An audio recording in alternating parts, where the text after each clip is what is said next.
Good morning students. Apex college Makrana की online classes में आप सभी छात्र छात्राओं का हार्दिक स्वागत है, अभिनंदन है। जैसे कि हमने बीएससी पार्ट 4 में कुछ डेरिवेशंस किए थे, हमने डिटेक्टर के बारे में डिस्कशन कर रहे थे, हमने आयोनाइजेशन चैम्बर पढ़ा। यदि हम आयोनाइजेशन चैम्बर के बाद हमने देखा कि उसमें V इक्वल टू क्या होता है, पोटेंशियल कहाँ तक होता है। अगेन आज हम पढ़ेंगे प्रोपोर्शनल काउंटर। क्या प्रोपोर्शनल काउंटर?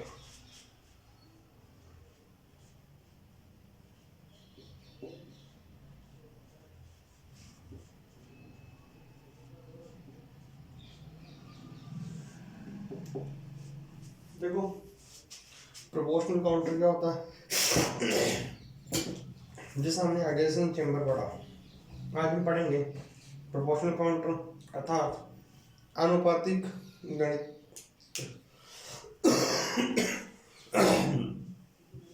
जैसे कि ये क्या होता है, इसमें बहुत ही कम दाब पर 90% क्या होता है ऑर्गन, 10% मिशन।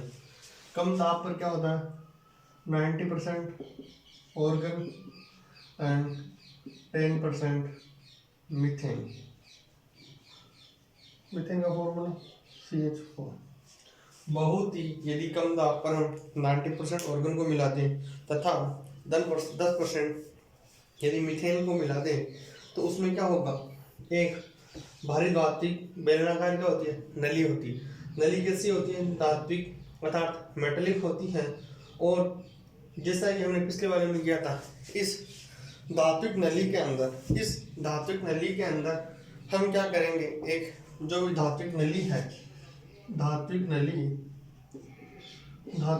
है उसमें हमें मेटेलिक वायर अर्थात धात्विक तार डालेंगे। कैसा धात्विक तार डालेंगे, उससे क्या होगा, दोनों क्या हो रहेंगे, इंसुलेटेड। कैसे रहेंगे, इंसुलेटेड रहेंगे। हमें पता है कि जो पतला तार है उसमें भी किसकी तरह बिहेव कर रहा था, एज एनोड। किसकी तरह, एनोड। इसमें भी जो है पतला तार एज एनोड वर्क करेगा, जैसे हमें पता है। पर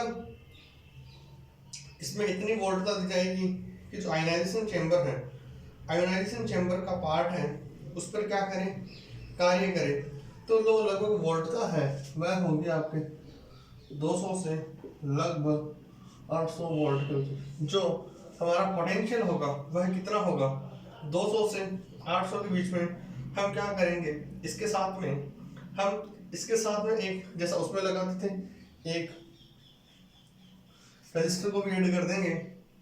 और उसमें क्या होगा, जो भी स्पंद वोल्टता होगी वह आयनकारी कण द्वारा प्राथमिक आयन के समानुपाती होगी।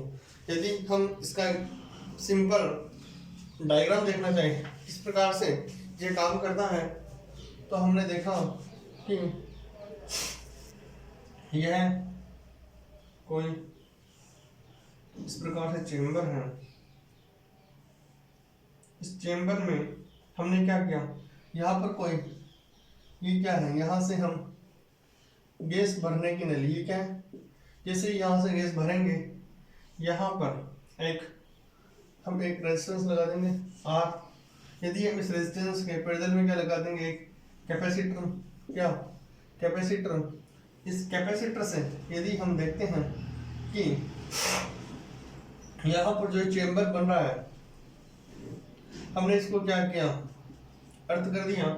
इसको अर्थ करने के बाद में हमने क्या किया, इसमें मेटेलिक वायर डाला। मेटेलिक वायर किसकी तरफ बिहेव करेगा, एनोड की तरफ। कौन कौन से गैस है, 90% ऑर्गन है, 10% CH4 है।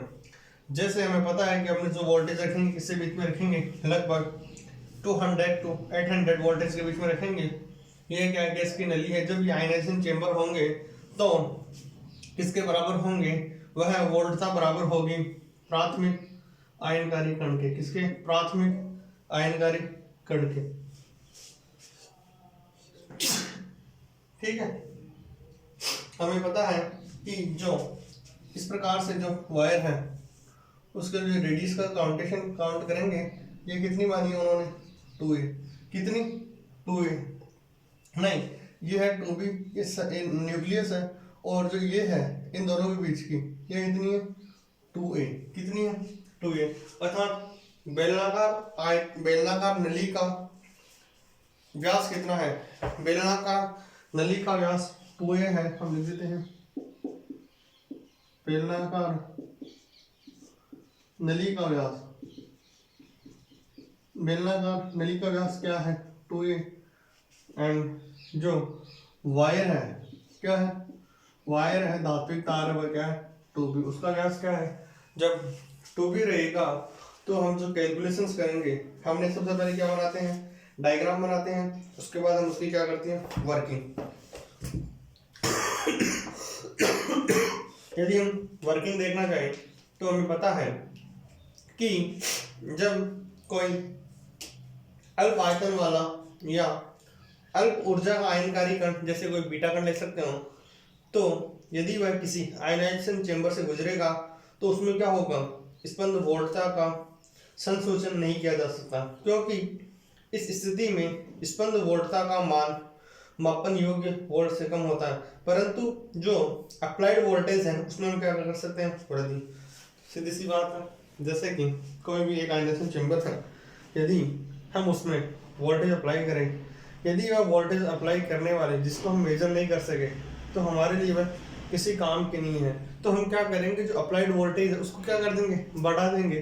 जो हमने अप्लाइड वोल्टेज है यदि उसको क्या किया, बढ़ा दिया, तो हम क्या कर सकते हैं, हम जो भी संसूचन है उसको ज्ञात कर सकते हैं। लेकिन हमें पता है कि जो भी आरोपित वोल्टेज का मान है वह क्या है, वृद्धि करने से क्या होगा, देखो हम देखते हैं जो आरोपित वोल्टेज है मतलब अप्लाइड वोल्टेज है, इस डायग्राम को रख करते हैं।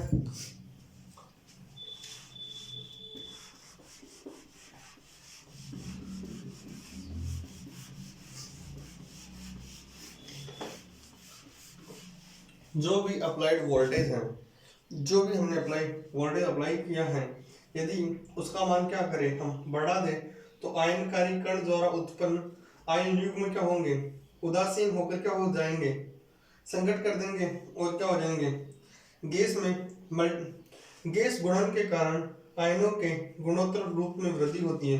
अर्थात जैसे हमने लिखा E इक्वल टू क्या होगा, E इक्वल टू क्या होता है, E इक्वल टू है V upon R ln B by A, ln B by A, very important formula. E equal to क्या होता है, V by R ln B by A। B क्या है, wire की लेंथ, A क्या है, बेलनाकार नली का आयतन, A क्या है, A क्या है, स्मॉल a है आपके। हम लिखना चाहें कि B क्या है, कैथोड नली की त्रिज्या क्या है, B, कैथोड नली की त्रिज्या B है तथा महीन तार की त्रिज्या A है, सॉरी बेलनाकार नली में जो तार है, तार की त्रिज्या A है, और जो कैथोड नली है उसकी त्रिज्या क्या है, B है। बेलनाकार नली क्या है, B है, क्या है, B है, और ये वायर है उसकी लेंथ, उसका जो डायमीटर है अर्थात क्या है, यदि A है तो जब कैलकुलेशन होगी वो इस प्रकार से होगी, जहाँ यदि हम R बराबर A रख दें, यदि R बराबर क्या रख दूं A, यदि मैं R बराबर स्मॉल a रख दूं तो क्या होगा, जो भी पॉजिटिव एनोड होगा उस पर क्या होंगे, जो भी विद्युत क्षेत्र होगी, यदि मैं R बराबर a रख दूं, यदि मैं R बराबर a रख दूं तो जो भी इलेक्ट्रिक फील्ड होगा, जो भी इलेक्ट्रिक फील्ड होगा वह क्या होगा, एनोड पर सर्वाधिक होगा। क्या होगा, एनोड पर सर्वाधिक होगा। देखो इधर यदि मैं यहाँ पर R है, R की जगह A लिखो तो क्या हो जाएगा, E equal to V by A ln B by A। यदि हम जब R बराबर A रख देते हैं तो जो भी इलेक्ट्रिक फील्ड है वह कहाँ ज्यादा होगा, एनोड पर। किस पर, एनोड पर ज्यादा होगा। अगेन यदि जब भी कोई आयनाइज पार्टिकल इस प्रोपोर्शनल काउंटर से गुजरेगा तो इलेक्ट्रॉन का प्रभाव किधर की जाएगा, इलेक्ट्रॉन का प्रभाव हमें वही सिमिलर पिछले वाले की तरह है, इलेक्ट्रॉन किस तरफ जाएगा, एनोड की तरफ। किस तरफ, एनोड की तरफ, क्योंकि इलेक्ट्रॉन पे चार्ज कैसा है, नेगेटिव, इस पर चार्ज कैसा है, पॉजिटिव। जो पॉजिटिव चार्ज है वह किस तरफ जाएगा, कैथोड की तरफ। ध्यान देना, जो पिछले वाला क्या लगभग जस्ट सिमिलर है, अर्थात जो opposite charges repel each other and similar charges repel each other and opposite charges attract each other. जब तार के नजदीक ई क्या हो जाता है, ज्यादा हो जाता है, तो इसके कारण क्या होंगे, गैस के कण क्या होंगे, गुणन आरंभ होकर एवलांस का विकास होता है, और एवलांस तार के नजदीक अधिक होता है। इस कारण एवलांस का मान कितना होता है, 1ns। कितना, 1s। हमें पता है कि जब जो ई का मान है, ई का मान अधिक कहाँ होगा, ई का मान अधिक होगा तार के पास। कहाँ पर, तार के पास। जब तार के पास होगा, तार किसकी तरह बिहेव कर रहा है, एनोड की तरह। इसकी तरफ क्या इलेक्ट्रॉन अट्रैक्ट होंगे, इलेक्ट्रॉन अट्रैक्ट होंगे। जब यहाँ पर ई ज्यादा होगा तो अवेलांस होगा, क्या होगा, अवेलांस, क्या अवेलांस होगा, और वह किसके बराबर होगा, 1ns के बराबर। किसके बराबर होगा, 1ns के बराबर होगा। किसके बराबर, 1ns के बराबर होगा।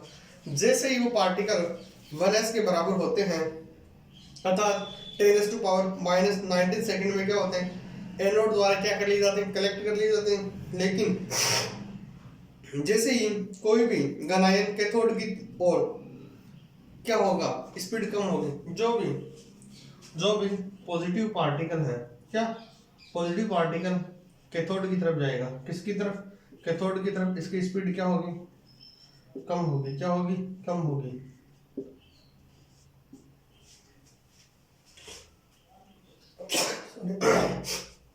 जब इसकी स्पीड कम होगी तो ये क्या करेगा, एक्सीलरेटर की तरफ, कहाँ है, डीएक्सीलरेटर की तरफ। यह करेगा आपके रिटार्डेशन की तरफ। किसकी तरफ, जब पॉजिटिव पार्टिकल कैथोड की तरफ जाएगा तो इसकी स्पीड कम होगी, किसकी तरह बिहेव करेगा, एज कैथोड की। ये डिटेक्टर की तरह काम करेगा। किसकी तरह, डिटेक्टर की तरह काम करेगा।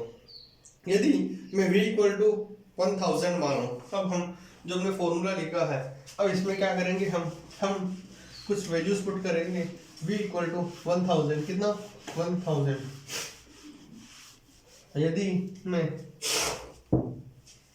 v = 1000 वोल्टेज मान लूं, और जो आपके पास b है उसको 1 सेमी मान लूं, और a को क्या मानो, 1 mm वायर, मतलब वायर कितना है, 1 mm का। तो एनोड पर विद्युत कितना होगा, विद्युत क्षेत्र E = कितना होगा, E = होगा आपके, E = होगा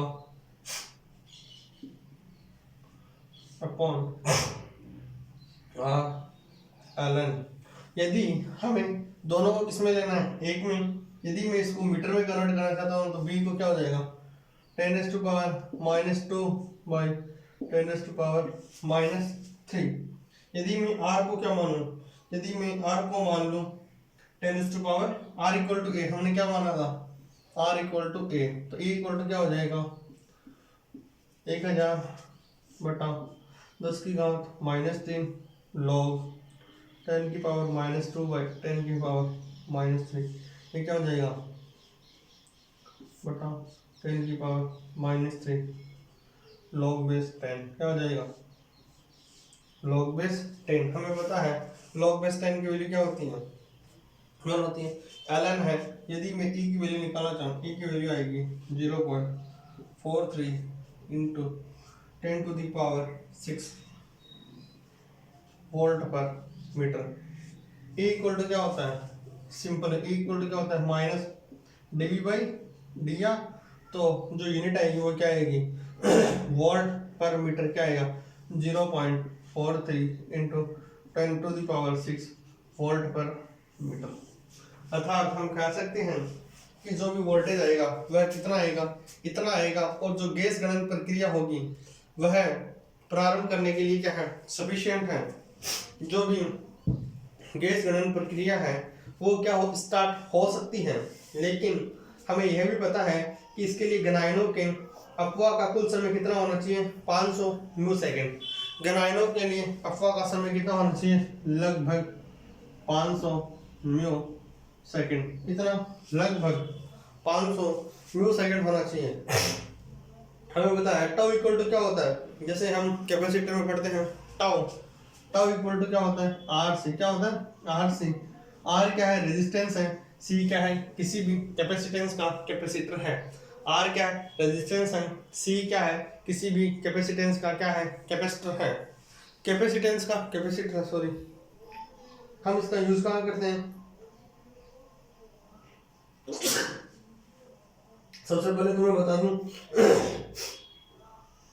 इसका यूज जो भी कणों की गणना अर्थात अल्फा कणों की गणना, बीटा कणों की गणना तथा गामा कणों की उपस्थिति में की जा सकती है।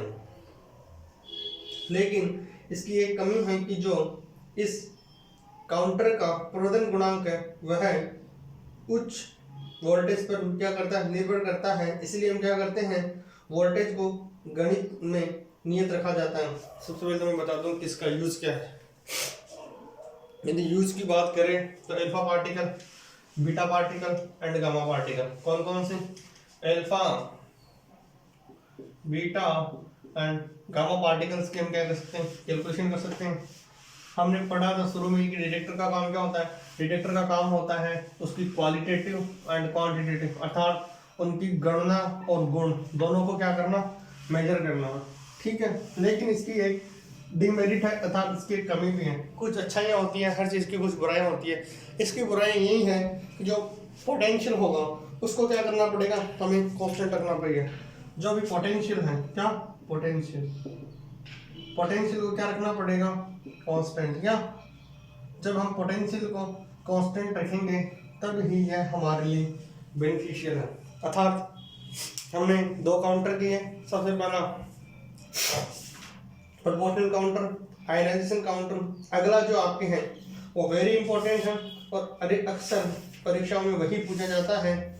इस प्रकार हमारे ये चैप्टर कंप्लीट हो जाएगा, ठीक है।